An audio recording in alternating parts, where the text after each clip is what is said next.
Референдумда қандай өзгерістерге дауыс береміз? Это, можно сказать, фундамент больших демократических преобразований. Готов ли город Нур-Султан к проведению референдума? Город готов организовать соответствующие выборы. Бөлінген қаражат қайда кетіп жатыр? Бұл айналып келгенімізде халықтың өз ақшасын өзіне қайтып беру ғой. Осы және сізді мазалаған басқа да мәселелер бойынша елорда арнасынан тамашалаңыздар.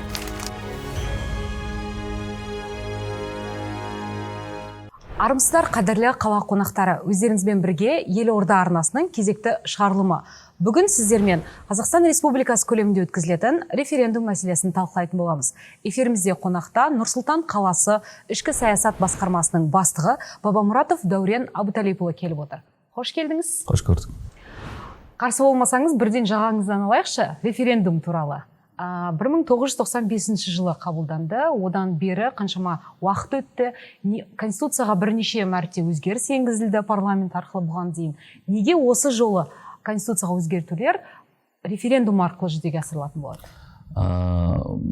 Мемлекет басшысы Қасым-Жомарт Кемелұлы Тоқаев осы мәселеге қатысты дөп басып айтты, бірнеше ретте айтты. Яғни өзгерістердің ауқымы өте кең.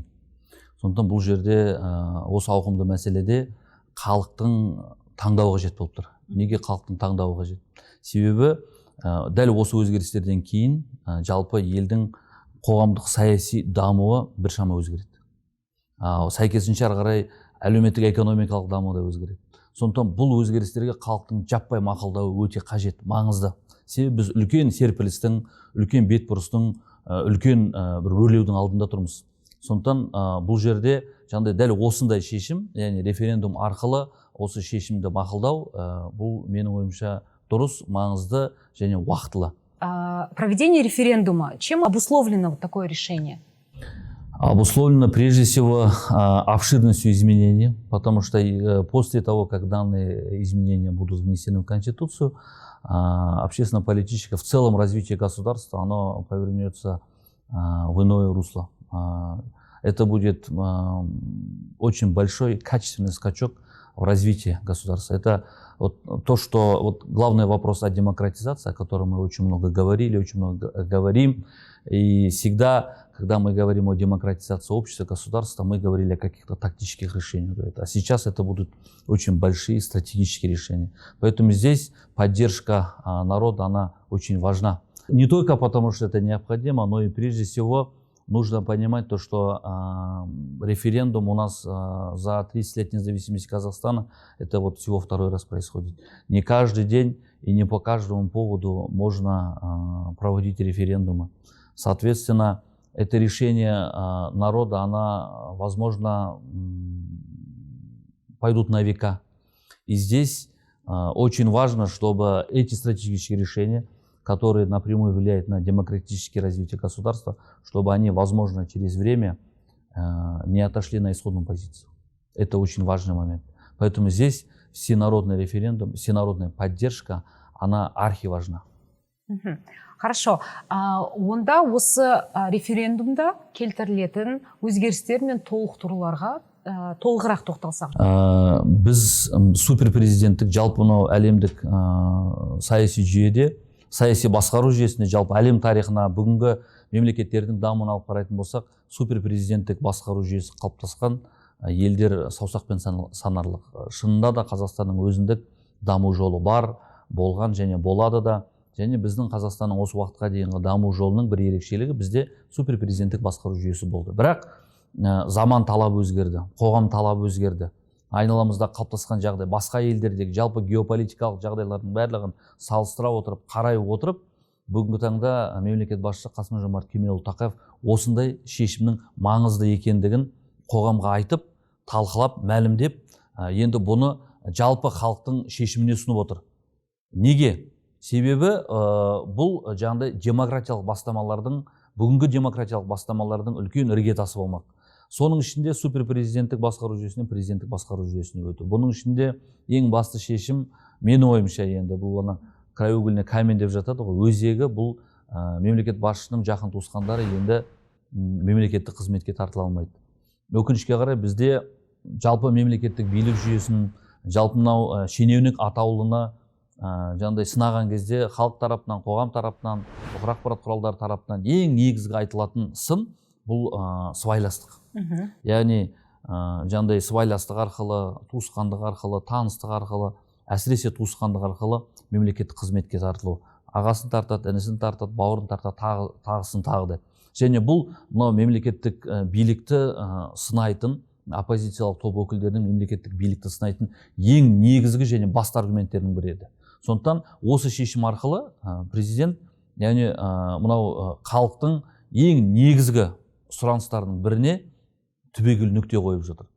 Және де бұл жерде тағы да айта кету керек, бұл нүкте халықтың қалауымен жүзеге асады, және ең бастысы осы шешімдер ертеңгі күні қайттан кері қарай, артқа қарай кетіп қалмау керек. Яғни сол кезде егер де ертеңгі күні бұл өзгерістер 20 жылдан кейін, 30 жылдан кейін, 50 жылдан кейін де егер де келер ұрпақ бұл мәселені қайтадан басқа салаға бұрғысы келетін болса, онда яғни тек қана референдум арқылы ғана өзгерте алатын болады. Сондықтан бұл стратегиялық шешім, бұл болашақ қазақ елінің демократиялық дамуының іргетасы деп айтуға болады. Сіз жаңа өзіңіз айтып өттіңіз, халықтың арасында көбірек талқыланып жатқан осы референдум өзгерістерінің бірі, ол жаңағы президенттің туысқандары, жақын туысқандары басқа биліктегі қызметке ие бола алмайды деген. Бұл тек қана президентке қатысты мәселе ме, жоқ әлде басқа да мемлекеттік қызметкерлерге қатысты бола ма? Саяси қызметкерлерге қатысты? Иә, бұл жерде басқа мемлекеттік қызметкерлерге қатысты бұл бап, заң немесе тәртіп болған дейін де бар. Яғни мемлекеттік қызметтік басқару жүйесінде тікелей қарамағында оның жақын туысқандары қызмет ете алмайды. Немесе тікелей басшылығында жақын туысқандары қызмет ете алмайды. Бірақ та бұл норма мемлекеттің басшысына қатысты жоқ еді. Сондықтан бұл жерде енді мемлекеттің басшысы бұл бүкіл халықтың әкесі ғой. Яғни жаңағыдай бүкіл халықтың әкесі болғаннан кейін бар, бұл жерде халықтың өзін ішінен бөлшектеп бөліп, яғни өзінің туысқандарын жақын тартып, немесе ағайын туысқандарын жақын тартып, осыған қатысты жағдай белгілі бір ертеңгі күні дұрыс емес іс-әрекеттер болып жататын болса, бұл ары қарай келесі проблемалардың туындауына алып келуші еді. Сондықтан бұл жерде мемлекет басшысы өзінің шешімімен жаңағыдай бетбұрыс жасады деп айтуға болады. Бұл жалпы елдің демократиялық дамуының алдағы үлкен іргетасы. Және бұл жерде, кешірім өтінемін, сөзіңізді бөлдім, бұл тек қана жаңағыдай тек туысқандар туралы айтып кеттік қой. Бұл жерде басқа да қадау-қадау шешімдер бар, басқа да қадау-қадау мәселелер бар. Мемлекет басшысы партияларға мүше бола алмайды дейді. Саясаткер ретінде бұл болашаққа қалай ықпал етеді? Тағы да жаңағыдай мынау конфуцианство деген бар ғой жалпы. Сол жерде мынау Конфуцийдің ғасырлардан бері келе жатқан үлкен нақылы бар. Яғни бұл айтады, мемлекет басшысы бұл халықтың әкесі. Халықтың әкесі балаларын ақ пен қараға, жақсы мен жаманға бөле алмайды. Мемлекеттің басшысы, халықтың әкесі, халықтың барлығы оған бірдей. Яғни нәсіліне, жынысына, көзқарасына, іс-әрекеттеріне қарай мемлекет басшысы оларды бөле алмайды, бөлген дұрыс емес. Яғни әрбір мемлекет басшысы халқына өз әкесі ретінде қараған кезде қоғамның дамуы кемелденеді деп айтатын Конфуцийдің бір жақсы ілімі, сөзі бар. Сондықтан бұл жерде мемлекет басшысы менің ойымша осы тұрғыдан алған кезде жалпыға бірдей көзқараста болу үшін, бүкіл қоғамдағы саяси көзқарастарының әр алуандылығына қарамастан барлығын бірдей қолдайтындығы, себебі әркімнің өзінің мемлекеттің дамуына қатысты ойы бар, көзқарасы бар, пікірі бар. Мемлекет басшысы біреумен келіседі, біреумен келіспейді, бірақ та бәріне бірдей қолдау көрсетеді.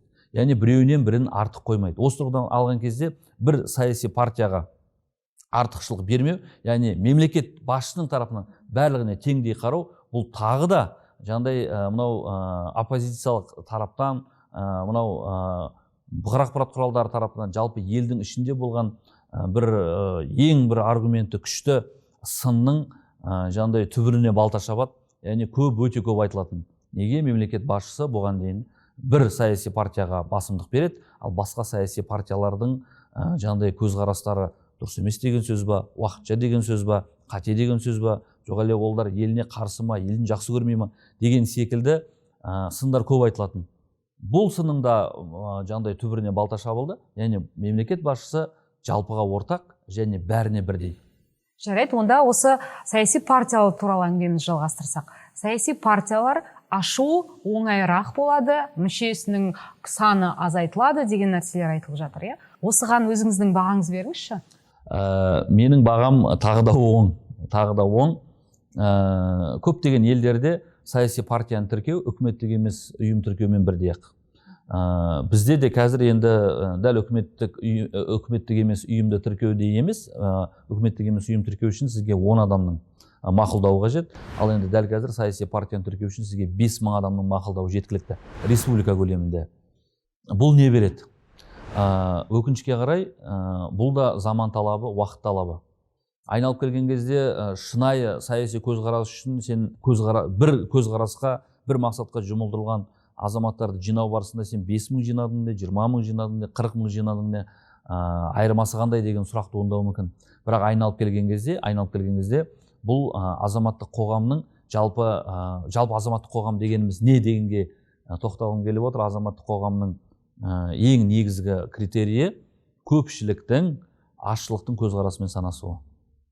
Яғни сен 5000 адамда, егер де оның көзқарасы жалпы ешқандай заң бұзбайтын болса, бірақ өзінде көзқарасы бар және сол көзқарасын мемлекеттік деңгейде таратуға, мемлекеттің саясатына мемлекеттік деңгейде ықпал етуге мүдделі топ болатын болса, тіпті мейлі олар 5-ақ мың адам болсын, олардың да саяси партия құрып мемлекетті басқаруға тікелей араласуға құқық пен мүмкіншіліктері бар. Яғни бұл тікелей азаматтық қоғамның көрінісі, көпшіліктің азшылықпен санасуы. Көрдіңіз бе? Сондықтан ертеңгі күні менің ойымша саяси партиялардың саны бұдан да көп артады, саяси партиялар тіркеледі және пікір әр алуандылығы, плюрализмі бұл кең етек жаяды деп ойлаймын. Және де бізде өкінішке қарай бір стихиялық қозғалыстар, стихиялық бағытта бір жиналатын, қысқа мерзімді мақсаттар үшін стихиялық бағытта жиналатын өте көп ауқымды 5000, 3000, 10000 адам жиналатындай тренд көбейіп кетті ел ішінде. Бірақ олардың бәрі ешқандай саяси күшке топтаспаған, саяси мүддеге бірікпеген. Бұлар қысқа мерзімді нақты мақсаттарға жұмылдырылады, бірігеді, көтереді, айтады, шулайды, соны тоқтайды. Бұл егер де осындай жиындар көбейе беретін болса, бұл мемлекеттің іргетасын шайқап тастайды. Яғни әрбір жиын, әрбір көзқарас, әрбір пікір өмір сүруге құқы бар және өміршең болуға оған ешнәрсе бөгет болмайды. Бірақ бәрі заң аясында болу керек. Ал ол үшін заңды жеңілдетіп, соларға заңды икемдеу керек бір-біріне. Сол заң бұл саяси партиялар туралы заң болады және де саяси партияның құруының жеңілдетілуі, қоғамдағы әр алуан, әр бағыттағы көзқарастардың барлығы саяси сахнада, саяси аренада легально. Яғни заң жүзінде мемлекеттің басқару жүйесіне араласа алады. Почему нужна система демократизации для партийной системы? Нужно так понимать то, что партийная система Казахстана, она в последнее время, скажем так, практически она не развивалась. Количество политических партий уменьшалось.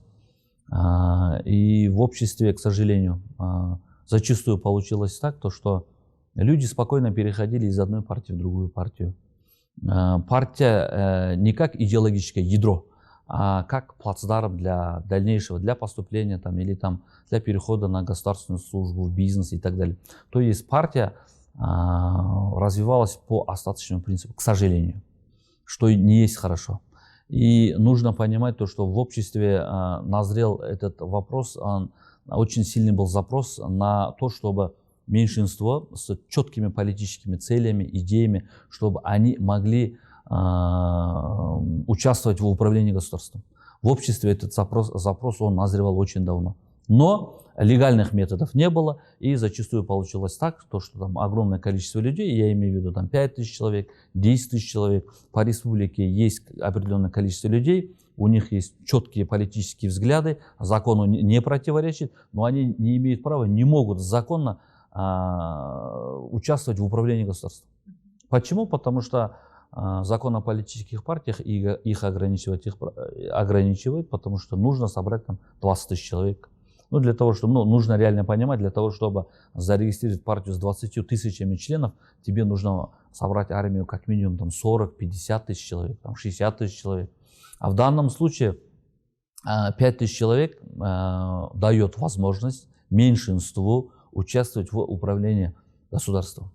То есть полноценно участвовать в политических баталиях каких-то, скажем так, участвовать на выборах, нести свои политические взгляды в общество на законных основаниях и иметь возможность свои политические взгляды транслировать на все общество. Это очень важный момент. Это, можно сказать, фундамент больших демократических преобразований. А теперь давайте посмотрим на это с другой стороны. Имея 5000 человек, открывая новую партию, но имея взгляды, например, есть тонкая грань религии, языка и еще каких-то моментов в нашем обществе, не будет ли это игра в демократию, что будет демагогия, что будет вот это все обсуждаться? Вот дайте свою оценку. К сожалению, все это будет, да. Некоторые люди будут декларировать, ну, на бумаге декларировать другие правильные, законные политические цели, взгляды. У них по документам, по уставу это все будет верно, но на самом деле это, возможно, это будет там куча людей, которые там имеют другие незаконные взгляды, возможно, какие-то там псевдорелигиозные цели, мотивы. Возможно, это даже будет какая-то там, я не знаю, сейчас же это все модно стало, возможно, это даже какая-то пирамида будет, либо там какая-то группа, которая там преследует узкие какие-то экономические интересы, будут пытаться создать политические партии. Это все будет. Но через это проходил весь демократический мир. Казахстан этому готов? Я думаю, что время покажет, но мы должны быть сильными, мы должны быть к этому готовы. Рано или поздно мы бы все равно через это прошли бы. Но сейчас сегодняшние изменения в Конституции, они своевременные и уже давно назревшие. Если можно сказать, то, что президент об этом неоднократно говорил, Касым-Жомарт Кемелевич, это всему свое время, мы часто говорим. Сейчас время политической зрелости, политических преобразований. Сейчас время, когда народ должен поддержать новые изменения в Конституцию для того, чтобы в будущем иметь возможность на долгосрочное развитие. И что самое важное, если вот часто этот вопрос задается, почему надо было все это дело проводить через референдум, можно же было бы другим, ну как бы был же другой легкий путь. Да, легкий путь был и есть, но если бы президент пошел по легкому пути, то, возможно, через 20, через 30 лет, через 40 лет, через 50 лет уже следующее поколение, ну, мы же не знаем, следующее поколение какое будет. Возможно, кто-то бы захотел вернуть это все в исходное положение. Но для того, чтобы теперь все это дело вернуть в исходное положение, надо будет опять проводить референдум, иметь всенародную поддержку. Поэтому именно в этом плане это решение, оно супер важное. Глава государства в этом, например, принимает такие решения. Это есть хорошо. Это есть хорошо. Қазақ айтады ғой, халық қаласа хан түйесін сояды дейді. Сондықтан егер де халықтың қалауы, таңдауы және жалпы ел мен мемлекеттің дамуы үшін осындай шешімдер қажет болатын болса, онда неге жоқ? Жаңа сіз халық қалауы туралы айтып жатырсыз. Біздің елімізде халық қалауын кейбір жағдайларда митинг арқылы өткізеді. Өздерін митингке шығып, жаңағы енді осы өзгертулер арқылы митинг өткізуге қатысты талаптар жеңілдетіледі деген нәрсе бар. Ортада, мысалы бұқаралық ақпарат құралдарында, әлеуметтік желілерде ЛГБТ, тағы басқа дінге қатысты өзінің ұстанымдары бар тұлғалар осылай митинг өткізеді деген қауіп бар. Сіз қалай ойлайсыз? Бұл енді митинг өткізу деген ол қауіп емес, егер ол заң аясында болатын болса. Шынымен заң жеңілдетілген. Бүгінгі таңда митинг өткізу үшін өтініш беру жеткілікті. Иә, әрине ол өтініште қарастырылады. Бізде Нұр-Сұлтан қаласында жылдың басынан бері 392 митингке өтініштер түскен екен. Соның 3/1 біз рұқсат бердік. Бірақ бұл жерде екінші мәселе бар. Митинг беруге рұқсат берді екен деп, ол қайта-қайта жаңағыдай бұның да жаңағыдай бір қадірін кетіре беруге болмайды. Сондықтан осы тұрғыдан айтып тұрғаныңыз дұрыс. Бірақ бүгінгі таңда мемлекеттің саясаты қандай? Егер сен заң аясында митинг өткізгің келетін болса, пожалуйста, бар өткіз. Барда заңмен бекітілген орындар бар. Нұр-Сұлтан қаласында 4 орын бар заңмен бекітілген. Сондықтан кез келген орында уақытымен тақырыбын сәйкестендір, келіс, сөйттағаны өткізе бер. Бұл жерде жаңағыдай мемлекет басшысы айтты, митинг өткізу жаңағыдай ескерту арқылы жүзеге асады. Неге кейбір жаңағыдай біздің митингтерге рұқсат бермейсіздер деген секілді сында бар, жоқ емес, өкінішке қарай. Бірақ бұл жерде түсіндіре кету керек. Митингтің біз қарсылық беру үшін емес, митингтің мақсатын айқындау үшін. Себебі митингтің тақырыбы өте маңызды. Егер де митингтің тақырыбы жаңағыдай заңға қарама қайшы болатын болса, онда оның өзінің жауапкершілігі бар. Ал сіз енді саяси іс-шара митинг өткізіп жатқаннан кейін ол жауапкершілік 2 есе 3 есе күшейеді.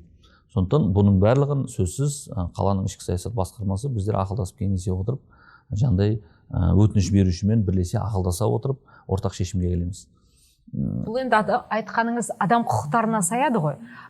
Мысалға, осы конституциялық өзгерістерде адам құқықтарын қорғайтын конституциялық сот қабылданады деген нәрсе бар. Сол туралы айтып өтіңізші. Енді жаңағыдай конституциялық сот бар, кеңес бар. Қалай болған кезде де ең бірінші шешімді қабылдайтын сот дегеніміз ол адам. Сондықтан қазіргі шешімдер ол бірден қоғамда дәл осы сот саласындағы өзгерістер бірден нәтиже бермеуі мүмкін, ұзақ мерзімді перспективада нәтиже береді. Сондықтан оны да халыққа дұрыстап, жақсылап түсіндіру керек. Жаңа Қазақстан туралы айтайықшы. Қазір қоғамдық арнада, жалпы әлеуметтік желіде, біздің қоғамымызда, халық арасында жаңа Қазақстан деген ұғым пайда болды. Осы жаңа Қазақстан несімен ерекшеленеді? Жаңа Қазақстан ең бірінші дәл осындай ауқымды саяси өзгерістермен ерекшеленеді.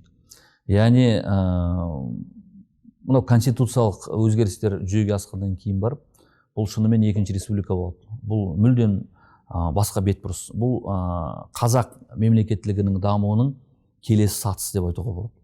Бұл мынау біз алашордашыларды өте көп жиі айтамыз. Оның жаңағыдай елге еткен еңбектерін, олардың жалпы елге қоғамға алып келген бетбұрыстарын өте көп айтамыз.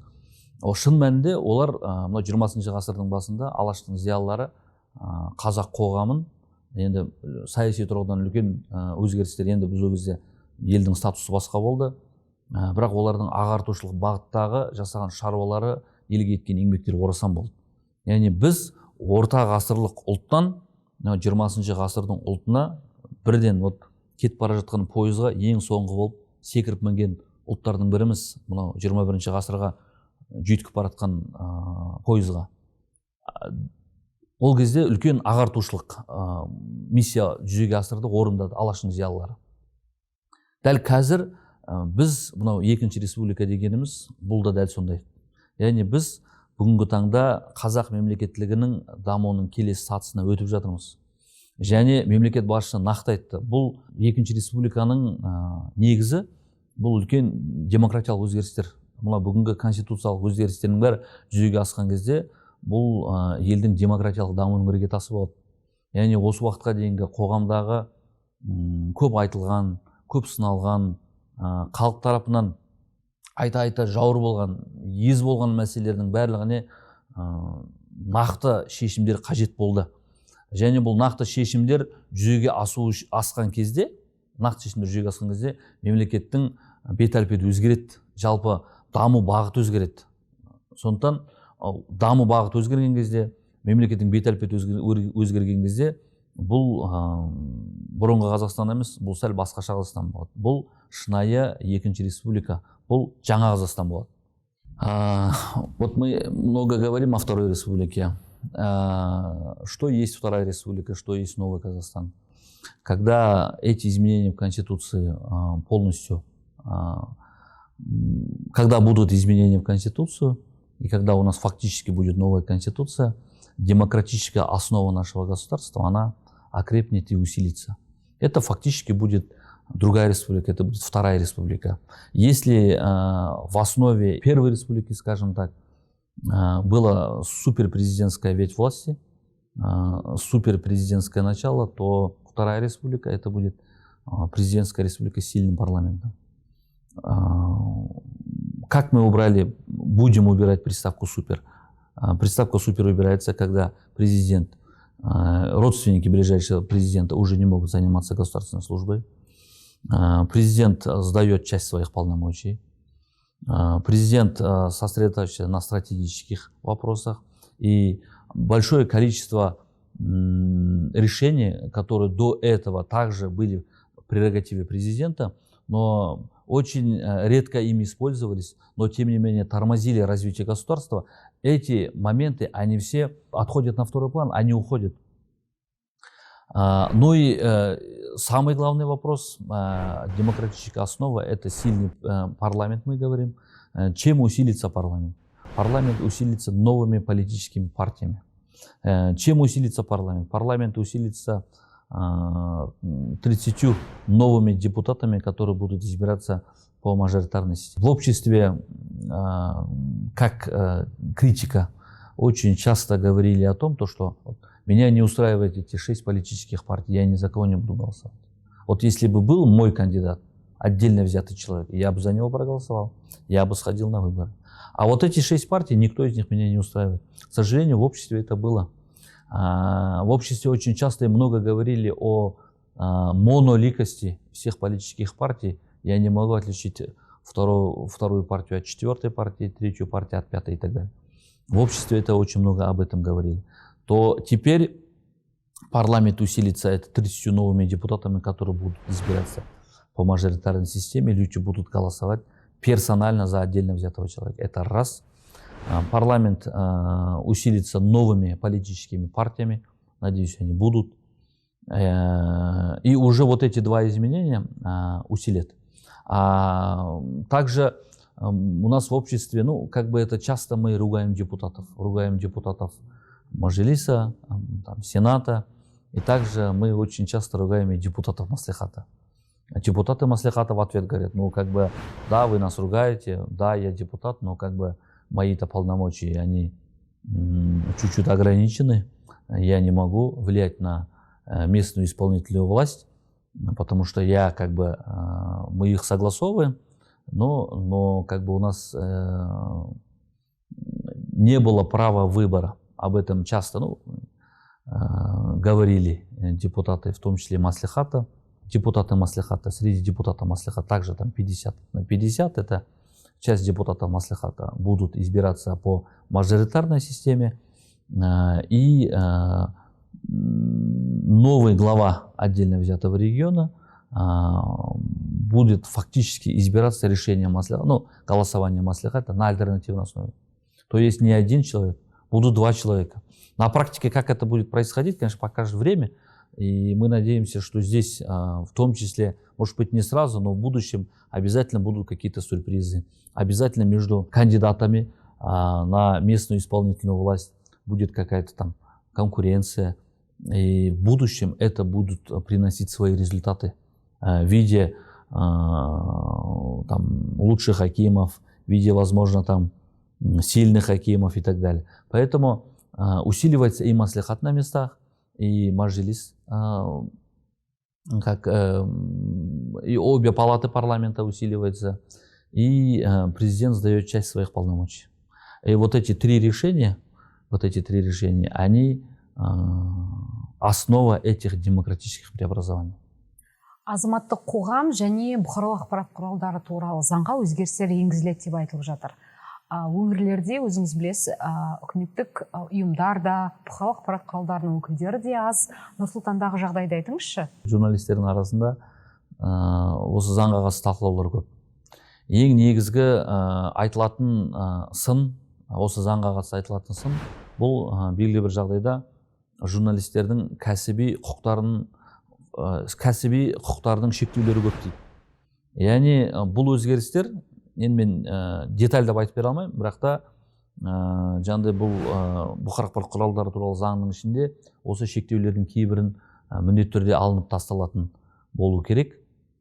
бұл бірдеңіз. Екіншіден, бірақ та Қасым-Жомарт Кемелұлы бұл туралы айтқан. Иә, бұл шектеулер алынып тасталады, кейбір шектеулер. Бірақ та сонымен қатар журналистің өзінің моральдық жауапкершілігі күшті болу керек. Яғни моральдық жауапкершілігі арту керек. Яғни заңнан алып тасталынған шектеулер бұл журналистің өзіне моральдық жауапкершілік болып түспек. Сондықтан осы екі мәселе. Ал заңның ең негізгі, айналып келген кездегі ең негізгі мәселесі осы дүние. Енді статус бойынша сұрақ қалдыңыз, журналистердің статусы бойынша деп. Журналистердің статусы туралы, журналистерге бір ерекше жаңдай баспана алуға мүмкіндік, айлығын көбейтуге мүмкіндік, немесе кәсіби деңгейін шыңдауға мүмкіндік деген секілді ұсыныстар журналистердің өз тарапынан баршылық. Бірақ та енді оның шын мәнісінде қалай жүзеге асатынын мен айта алмаймын, білмеймін. Заңмен оны реттеу өте қиын болады, себебі бүгінгі заманның журналисті ол кешегі заманның журналистен өзгерек. Әрқайсының даму деңгейі әртүрлі, және олардың ешбірінде қызмет етуге ешқандай шектеулер жоқ. Шартты түрде бүгінгі таңда сіз техникалық мамандықтың егері болып та, тіптен ешқандай мамандықтың егері болмай да журналист етіп қызмет ете аласыз. Яғни сіздің журналист екендігіңізді анықтайтын ең негізгі басты критериялардың барлығы бүгінгі таңда шайылып кеткен. Сондықтан журналистерге жеке дара статус беріп, оған жандай заңмен қосымша әлеуметтік жандай көмек мүмкіндіктерін қарастыратындай жандай өзгерістерін жүзеге асыру менің ойымша өте қиын болады. Мүмкін емес те шығар. Жарайды. Астана ақшамы редакциясы және Вечерний Астана өзіңізге белгілі арнайы өзінің оқырмандарының арасында сауалнама жүргізген болатын. Сауалнама нәтижесі бойынша осы 5 маусымда өтетін республикалық референдумға қатысасыз ба деген сұрақ қойылды. Сонда 71% я әлбетте қатысып өзінің азаматтық позициямды ұстанымды білдіремін деген. 16% әлі шешім қабылдаған жоқпын, 11% ол туралы тіптен естімедім. Жалпы біздің елімізде осы Нұр-Сұлтан қаласында осы референдум туралы ақпарат тарату мәселесі қалай жүргізіліп жатыр? 5 мамыр күні мемлекет басшысының шешімі шықты. Содан кейін біздер Нұр-Сұлтан қаласында қалалық әкімшілік болғаннан кейін барып халықты ақпараттандыруға қатысты, түсіндіру жұмыстарын күшейтуге қатысты жандай үлкен ауқымды жұмысты бастап кеттік. Осы екі бағытта қалада 400-ге жуық жандай нысандық мақсаттық кездесулер анықталған болатын. Соның қазір жартысынан көбісі жүзеге асып болды. Яғни коллективтерде, жастар арасында, кәсіби мамандар арасында, тағы басқа сала халықтың арасында өзгерістерді түсіндіру, жалпы референдумның не екендігіне қатысты да сұрақтар көп. Осының бәрін түсіндіруге қатысты жандай ақпараттық идеологиялық жұмыстар толассыз жүзеге асуда. Қаладағы 275 билбордтарда, экрандарда біз тиісті ақпараттарды іліп қойдық. Бұқар ақпарат құралдарының беттерінде 500-ден аса ірілі-ұсақты мақалалар жарияланды.